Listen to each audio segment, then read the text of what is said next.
Barron Trump stayed silent for years until Jasmine Crockett dropped his name on live TV and forced him to face a truth even his own family never warned him about. They were only 12 minutes into the segment when it happened. The studio lights were sharp. The energy was tense but routine. Just another round table on Capitol View. The kind of Sunday morning political show that people watched half distracted while brewing coffee or folding laundry. Representative Jasmine Crockett, dressed in a deep navy suit, sat poised between two familiar pundits. Across from her, sat Victor Levinson, an ex-lobbyist turned political commentator with a habit of interrupting everyone mid-sentence. They were talking about ethics, specifically about investigations that had been quietly ramping up behind the scenes campaign. Finance irregularities, conflicts of interest, hush money allegations. Nothing new really until Jasmine leaned forward, locked eyes with the host and said it. "I just find it wild." She said voice even that nobody wants to talk about what happened with the trust realignment in January 2021. Particularly the one that involved Barron Trump's name that wasn't an oversight that was intentional. The table fell dead silent. The host, a seasoned anchor named De'Ara Collins, blinked hard and cleared her throat like she was trying to swallow a rock. Victor smirked, assuming Crockett had slipped, but she didn't flinch. She sat there calmly like she'd been waiting to say it for months. De'Ara tried to pivot. "Congresswoman, just to clarify. Are you alleging that Barron Trump was involved in a financial transfer at the end of the Trump presidency?" "I'm saying there's a paper trail with his name on it and we ought to stop pretending it doesn't exist." The control room cut to commercial faster than anyone could react. But it was too late. Within 5 minutes, clips were online. The full quote, the face reactions, the stammer from De'Ara, the smirk from Victor, Twitter, Instagram, TikTok. Everyone was posting their own version of the moment. Hashtags were already taking off before the segment returned from break. Inside the control room, a junior producer whispered, "This one's going to blow." And it did. There hadn't been a live TV moment that unpredictable since Katie Couric caught a senator lying about Afghanistan troop numbers back in 2011. But even then, it hadn't touched a former president's child, especially not one who had barely spoken in public in his life. Phones started ringing. Journalists texted each other in all caps on a cable news panel in Austin. A political analyst actually removed her earpiece mid-show and asked if someone could confirm whether the claim had legs. No one could, but the damage had already been done. Back on set during the next segment, Jasmine didn't walk it back. She doubled down. "I'm not attacking a child," she said, "I'm pointing out how power protects itself. If Barron Trump's name was used in that realignment, then let's talk about it. Let's stop pretending some people are too sacred to question." Victor shook his head. "You're politicizing a kid." "I'm politicizing documents," she snapped back. "If a name is used in a trust structure to protect wealth from scrutiny, that's not off limits. That's a red flag." The host ended the discussion early. No one clapped. No one laughed. It wasn't that kind of moment. Backstage, a junior intern held a phone up and whispered to another staffer. "Barron's name is trending everywhere." But what no one knew yet was how close that name drop came to the one person who wanted nothing to do with any of this. The clip lasted just under 40 seconds, but it didn't matter. The damage was instant, and it all came down to 12 carefully chosen words. Let's stop pretending some people are too sacred to question, but to understand how those words shook so many people, especially the Trump family. We need to rewind just a bit. A week before the show, Jasmine Crockett had been forwarded a confidential file. It came from a staffer on the House Oversight Committee. No names, no explanations, just a scanned document stamped with the date. January 12, 2021. The file included paperwork from a blind trust adjustment that had taken place in the final 8 days of Trump's presidency in the section detailing beneficiary names. There was something unexpected. One of the custodial structures listed the name Barron William Trump Crockett. A former civil rights attorney had seen hundreds of financial records. This one wasn't standard. Barron's inclusion wasn't just unusual. It was strategic. The kind of name you'd insert when trying to transfer holdings. Quietly banking on the public's assumption that the youngest Trump had always been off limits. She sat on the document for days, debated what to do with it, brought it up with her chief of staff, a no-nonsense woman named Patrice Lattimore. You bring that up on air, Patrice warned. And they'll call you a monster. They'll say you're dragging a kid into politics. Jasmine had stared at her screen fingers. Steeple. He's 20 now. They used his name. That's not a child. That's a shield. And so she took it with her to the studio, half expecting she wouldn't say a word. But the second Victor Levinson started talking about unfounded witch hunts against conservatives. Something snapped. Jasmine had worked too many cases, watched too many people with power hide behind the label of victim. She'd had enough. She wasn't reckless. She didn't accuse Barron of anything criminal. She simply dropped the truth on live television and watched the room go silent. In the days that followed, news anchors dissected her wording frame by frame. She never said he committed fraud. One anchor pointed out, but she implied he was part of it. Another replied, legal experts chimed in. One former IRS investigator told a podcast that using a family member's name in last-minute asset shielding wasn't illegal, but it could be an intentional strategy to slow down investigations or avoid transparency online. The reaction was ferocious. Supporters of Crockett praised her for finally speaking truth to power, but just as many accused her of going too far. Barron has done nothing wrong, read one popular tweet. He's a young man who's tried to stay private. Why drag him into the swamp? But behind the noise, a quieter conversation was happening in Washington. Political insiders began trading theories. Who gave Crockett the file was there? More to it. Was this a leak from someone trying to burn a bridge with the Trump circle? And then someone found a detail everyone else missed. An archived press release from February 2021 issued by a Delaware-based financial firm confirmed a trust restructure dated exactly 3 days after Barron's name appeared on that document. No names were listed publicly, but the timeline matched someone had clearly moved money quickly and quietly. The pieces were starting to form a picture, even if the full canvas wasn't visible yet. And at the center of it was the question Jasmine had posed. If you're willing to use someone's name to protect wealth, are they really uninvolved? But Barron hadn't seen the segment live, and when he did, everything shifted in a very personal way. Barron Trump was at a cafe in Sarasota.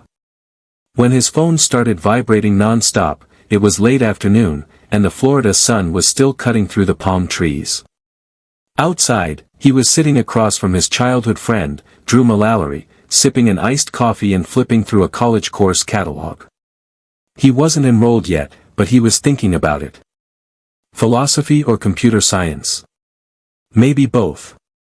He'd been keeping a low profile for years. No Instagram, no podcasts, no interviews, just quiet. That's how he wanted it. Politics had taken enough out of his family. He'd seen the rallies, the protests, the headlines about his father. And none of it had ever felt real to him. Not the cheering, not the hate, just noise in the background. But today, the noise got personal. The first text came from a cousin in Nevada. You. Good, turn on the news. Then a missed call from his mother. Then 2 from a block number. Then another text. Dude, what did Crockett just say about you? Barron blinked. What the hell is going on? Drew looked up from his phone. Man, you might want to see this. He turned his screen toward him. Someone had clipped the exact moment from Capitol View. Jasmine Crockett leaning forward calm as stone, dropping his full name like it was just another line in the script. Barron's breath caught somewhere between his ribs, his hand tightened around the cup. He didn't say anything at first, just watched it again and again. Why would she say that? He asked. Finally Drew stayed quiet. Barron looked down at the table. The corner of the wooden surface chipped and scratched from years of use. There was a hum inside his head now. Not anger, not fear. Exactly. Just something tangled. He couldn't name like being exposed without even being present. He stood up abruptly. Let's get out of here. They left the cafe, pushing past a small group of high school kids who were laughing too loudly outside. Barron pulled his hoodie over his head and walked fast. Not because anyone was chasing him, but because he didn't want to be still. He didn't want to feel the weight of the eyes he imagined were suddenly everywhere back at the condo. Melania was already pacing. She hadn't called again. She didn't need to. She just stared at him as he walked through the door. I told your father to stop using your name for those things. She said, no greeting, no hug. I told him years ago. Barron dropped his bag. So, it's true. I don't know. She answered. Probably he did a lot of things without telling me. Silence stretched between them. Did I sign something? He asked. No. Then how the hell does my name end up in a trust document? Melania looked away because that's how they work. They use names like yours. Young, quiet, uninvolved, clean. He sank into a chair. That's not clean. That's messed up. She didn't argue. And that scared him more than anything. Later that night, he got a call from his father. He didn't answer. Just stared at the phone until it went black again. He wasn't angry, not exactly. But something had cracked open, a quiet kind of betrayal. The worst part was that no one had warned him, not one word the next morning. Paparazzi were outside the gate. Not dozens, just a few, but enough to remind him what it felt like to be pulled back into the public eye. One of them shouted, Barron, is Crockett lying? Were you part of the trust? He turned and walked inside without a word, but behind closed doors in Palm Beach, his name was being mentioned in a very different tone. Inside the Trump residence at Mar-a-Lago, the mood was sharp and sour. Donald Trump stood in the formal sitting room, pacing in slow, deliberate steps, the kind he took when he was forcing himself not to explode. A Fox Business segment played on mute in the background. The headline at the bottom of the screen read, Crocker names Barron Trump in trust allegation. White House ties. He turned to his longtime attorney, Seth Delaney, a gay-haired man with the posture of someone who'd cleaned up too many messes. She wasn't supposed to go there. Donald said, you hear me? They've got rules. You don't touch the family. You don't touch him. Seth nodded slowly, but his silence was telling.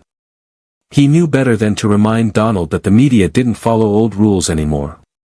Melania sat nearby, arms crossed, legs tucked underneath her like she was freezing in place. She hadn't spoken much since the night before. She didn't need to. Ivanka was on speakerphone from Miami.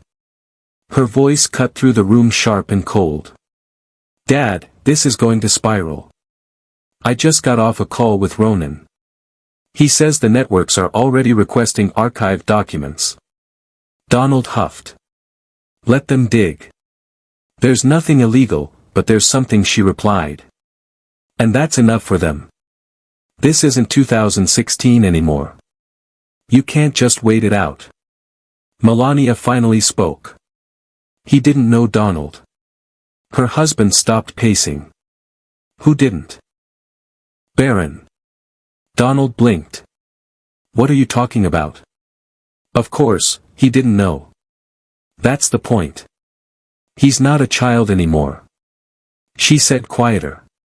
He sees what's happening now and he's angry for a second. Something flickered across Trump's face. Regret maybe, but it passed quickly. He turned back toward Seth. Find out who gave Crockett that file. Someone had to leak it. I want a name. I want a face. Seth nodded again. We'll look into it, but you should also think about whether it's time to make a public statement. Trump scoffed. Absolutely not. You respond. You validate it. She's trying to bait me. I'm not giving her the satisfaction in another wing of the property. Barron sat in his room staring at the ceiling. His phone buzzed again, this time a text from a number he hadn't seen since boarding school in Maryland. Didn't think I'd see you trending. You okay? He didn't answer, just swiped the message away. A quiet knock on his door. His father entered slower than usual. Mind if I sit? Barron shrugged sure. Donald sat at the edge of the desk chair, spinning it slightly with one hand like he used to when Barron was small. He looked at his son, now taller than him, face unreadable. I didn't think it would blow back like this, Trump said, looking straight ahead. Barron kept his eyes on the ceiling. Why use my name? You weren't involved in anything. It was paperwork. That's all it was. A name helps. Make things stick. Makes it look clean. You mean I make it look clean there? It was. Donald didn't argue. Didn't deflect for once. He let the silence stretch. I didn't want this. Barron said, I've spent my whole life trying to stay out of this mess. Trump nodded slowly. Sometimes you don't get to choose what gets attached to your name. I didn't attach anything, Barron said, finally looking at his father. You did. That landed harder than Donald expected. But while the family scrambled for damage control, the outside world was starting to peel back more than just one layer. By the time Monday rolled around, Barron Trump's name had been mentioned on every major news channel, at least once. Not as a footnote, not as a by the way, but front and center, woven into headlines, podcast intros, TikTok explainers, and political blogs with red arrows drawn on screenshots. CNN ran a split screen showing Jasmine Crockett's live moment side by side with a silent photo of Barron walking through an airport. MSNBC had a panel arguing whether the mention was justified or reckless on Fox. The tone was angrier, calling the whole thing a targeted smear against an innocent young man. It didn't matter that the full facts weren't out yet. The internet wasn't waiting for confirmation. It rarely does. Clips of Crockett's statement racked up over 20 million views in the first 24 hours. Someone edited it into a dramatic montage with violin music. Another turned it into a meme. Jasmine at the table. Barron's face photoshopped onto an explosion in the background. The internet doesn't do. Nuance hashtags took off. So Barron trust Crockett files too sacred to question. Even poor Barron started trending mostly from people defending him. But it didn't stop the speculation. A Reddit thread claiming to have inside info from a former White House staffer racked up 15,000 comments. It included grainy screenshots of alleged financial documents, most of them doctored. But again, truth didn't matter. The audience had already made up its mind. Some believed Barron was a puppet in his father's scheme. Others thought the whole thing was a deep state setup to damage Trump before the next election cycle. Then came the live streams. YouTubers and political commentators hosted hours-long panels with names like the Secret Trump Trust. What we know. And Barron speaks. One guy in Portland claimed to have leaked emails from Deutsche Bank but couldn't produce a single document. Still 200,000 people watched him talk about it. Even journalists who had ignored Barron for years were now scouring public records for anything. A signature, a college application, a property listing. Privacy. Once a given for the youngest Trump was gone in less than 48 hours. Meanwhile, in Miami, Jasmine Crockett's team was overwhelmed. They hadn't expected this much fallout. Hate mail flooded their inbox, but so did praise. Dozens of voters from across the country sent messages thanking her for saying what others were too scared to. One retired school teacher from Oregon wrote, for the first time, someone said what we've all been thinking, that no name should be untouchable if it's protecting corruption. Crockett's press secretary begged her to issue a clarifying statement, something that would ease the heat and shift focus. But Jasmine wasn't interested in backpedaling. I didn't accuse anyone, she told her team. I exposed a detail. If it wasn't true, they'd sue me already. The truth was, she was right. Despite the media chaos, the Trump legal team hadn't sent any official cease and desist letters. No threats of litigation, just silence. And that silence to many was louder than words. But the internet wasn't just talking.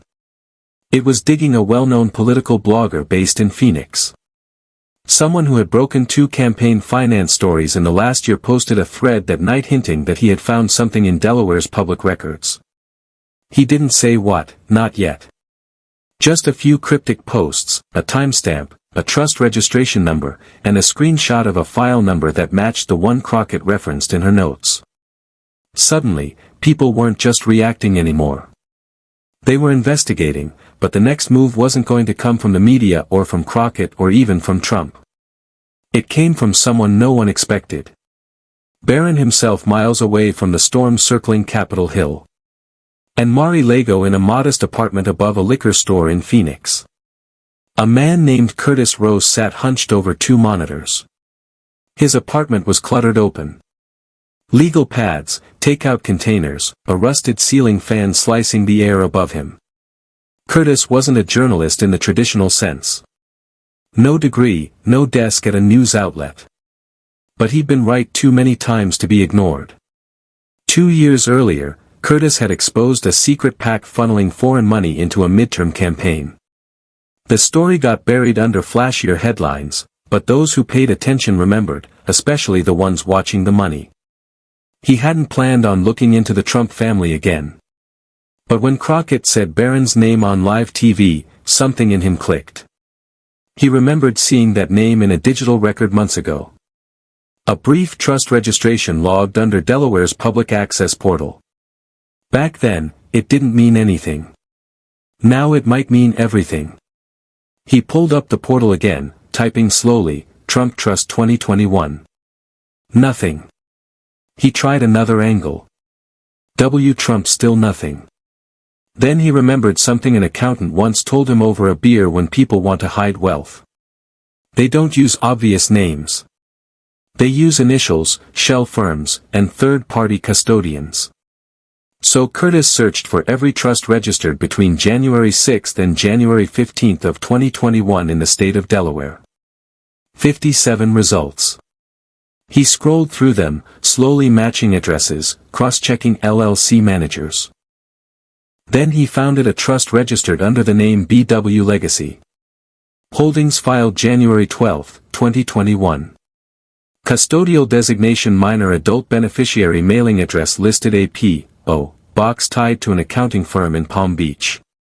And at the bottom of the scanned document in faint black ink, was a signature he'd seen before on a White House visitor's log: Emma Yanovich, Trump's longtime family tax lawyer. Curtis leaned back in his chair. He didn't jump to conclusions. He made copies, pulled linked documents, dug through public LC records. The deeper he went, the more it became clear this wasn't a one-time registration. It was part of a multi-step structure: shell companies in Wyoming and South Dakota, all pointing back to the same financial web. The name Barron William Trump didn't appear again in full, but his initials did: BWT, listed under a section titled Deferred Beneficiary Designations. Curtis knew what that meant. It didn't mean Barron was managing anything, but it did mean someone was planning for him to benefit from it. Eventually, that made Crockett's comment more than speculation. Now came the hardest part: going public. He could post the files, but trolls would tear them apart, or worse, they'd dig into him, call him a liar, or try to spin it as a political hit job. He paced the room, heart rattling. Finally, he posted one document, just one, with a simple caption. Why was this trust listing BWT as a beneficiary created 3 days before the end of the Trump presidency? And why has no one asked? The tweet caught fire. People started piecing it together. BWT, January 12, Trump tax lawyer, Palm Beach. It was enough to reignite the whole conversation. Curtis got a DM within 20 minutes from a freelance reporter in Jacksonville. "Are you sure that's who you think it is?" He replied, "Yes, but I'm not the one who needs to explain it. They are back in Sarasota. Barron saw the tweet while scrolling in bed. He read it 3 times. No denials from his family. No explanations from any lawyer. Just silence. He sat there staring at the screen. For once, the questions weren't being asked about him. They were being asked around him, and the pressure to answer was closing in fast. But instead of staying silent, Barron made a decision that would flip the narrative again.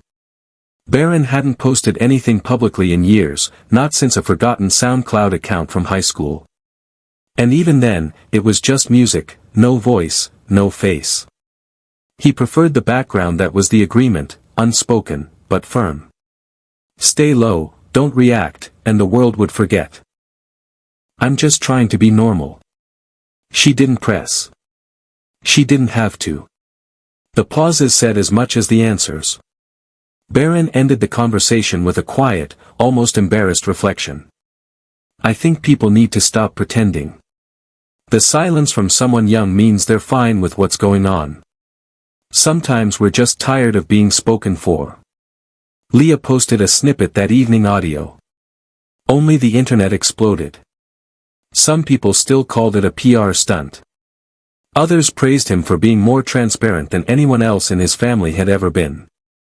Hashtags flipped overnight. Let Barron speak trended for hours. But something shifted, not because of what he revealed, but because of how raw it sounded, honest, unscripted, human. The political world didn't know what to do with that. But while Barron's words sparked empathy, Jasmine Crockett was now facing her own internal battle, and the pressure was mounting fast. Jasmine Crockett stood by the tinted window in her D.C. office, watching the sky bruise over Capitol Hill. Her phone buzzed on the desk behind her for the 6th time in 5 minutes. But she didn't turn around. She already knew what the messages were about. Ever since Barron's audio interview with Leah Quinton hit the internet, things had shifted, not against her necessarily, but not in her favor either. The press had started reframing the story less about the trust, more about the ethics of naming someone like Barron on live TV. The headline said it all. Crockett's statement sparks empathy for Trump. Son was at a step too far. Barron speaks nation listens should Crockett respond inside her office. Her staff was on edge. Phones were ringing constantly. Emails poured in by the dozens. Some praising her, others calling her every name imaginable. Her chief of staff, Patrice Lattimore, paced just behind her, clutching a tablet with talking points for the press, briefing they'd been dodging all week. You don't have to apologize, Patrice said quietly. But you do have to say something. You're letting everyone else steer this. Jasmine didn't answer right away. She was tired. Not from guilt, because deep down she didn't regret saying it. She regretted how it came out, maybe, but not the substance. She turned from the window. They're shifting the focus, making it about tone. Not truth. I know, Patrice said. But tone gets people listening. Truth just keeps them arguing. Jasmine rubbed her temples. Do you think I went too far? Patrice didn't lie. I think you went farther than people were ready for that night. Jasmine recorded a short video from her home. No podium, no flag in the background, just her and a plain sweatshirt seated at a kitchen table. She didn't walk anything back, but her voice was softer, measured less courtroom, more conversation to the people who felt I crossed the line. I hear you. I understand the reaction, and I also believe we can talk about systems of power without pretending certain names are immune. My job isn't to protect feelings. It's to protect fairness. She paused before the last line. Then with a quiet firmness, if a name was used, it should be questioned. Even if that name belongs to someone who didn't ask to be involved, that's not an attack. It's accountability. The video went viral within the hour. People split quickly. Some thanked her for staying strong. Others said she missed the moment to show grace. But one thing was clear. She wasn't going away quietly. Meanwhile, her office received a package. No return address. Inside was a thin manila envelope, printed documents, 3 pages, listing dates, trust transactions, and one very specific notation. Custodial override filed under adult minor clause. It was a term few outside the legal world understood, but to Crockett, it was a red flag. Someone was still leaking and they wanted her to keep going. Patrice frowned at the papers. "You think this is bait?" Jasmine shook her head. "No, it's a door and someone's daring me to walk through it." She tucked the envelope into her briefcase and locked it. Later that evening, she rewatched Barron's interview with Leah. Watched the part where he said, "I didn't sign up for any of this for the first time." Jasmine didn't see a last name.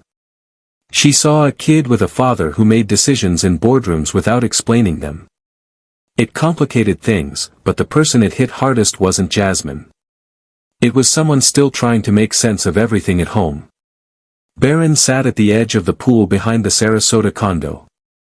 Knees pulled to his chest, earbuds in, but no music playing. The water reflected the moonlight in broken, uneven strips, like the surface was trying to speak in a language only he could understand. He hadn't gone online all day. The silence felt cleaner. His mother sat a few feet away, wrapped in a light shawl, holding a mug of tea that had gone cold. Neither of them said anything for a long time. Melania finally broke the silence. "I watched the interview." He glanced over. "Yeah, you sounded like yourself." Barron gave a tired smile. "That's good. I wasn't trying to sound like anyone else." She hesitated. "Do you want to know what your father said about it?" He shrugged. "Not really." Melania sipped the tea anyway. "He said you were careful that you didn't give them anything to twist." He was relieved. Barron nodded, still looking at the water. "I think he was also a little scared." She added he looked at her brow raise of what me saying more. "No of you saying exactly enough." He didn't respond, but something about that line lingered inside. The TV was still playing. CNN was running a segment on political families and privacy lines. The host was mid-sentence: should children of public figures be held accountable for financial decisions made in their name? Barron stood up and shut it off later that night. His father arrived unannounced. Melania let him in without a word. He walked through the doors slowly, wearing his usual navy blazer. No tie. He looked more tired than usual, like the weight of the last week had sunk into his bones. "Can we talk?" he asked. Barron sat down on the couch. His father didn't take the seat across from him. He stood, hands in his pockets. "I know this isn't how you want it to be seen," Trump said. "And I never wanted this either. Not for you. Then why use my name?" There was no accusation in the question, just weariness, honesty. Trump looked away. "Because I thought it was harmless. I didn't think it would ever matter. It was protective." "Protective for you," Barron said, "not for me." His father looked like he weighed.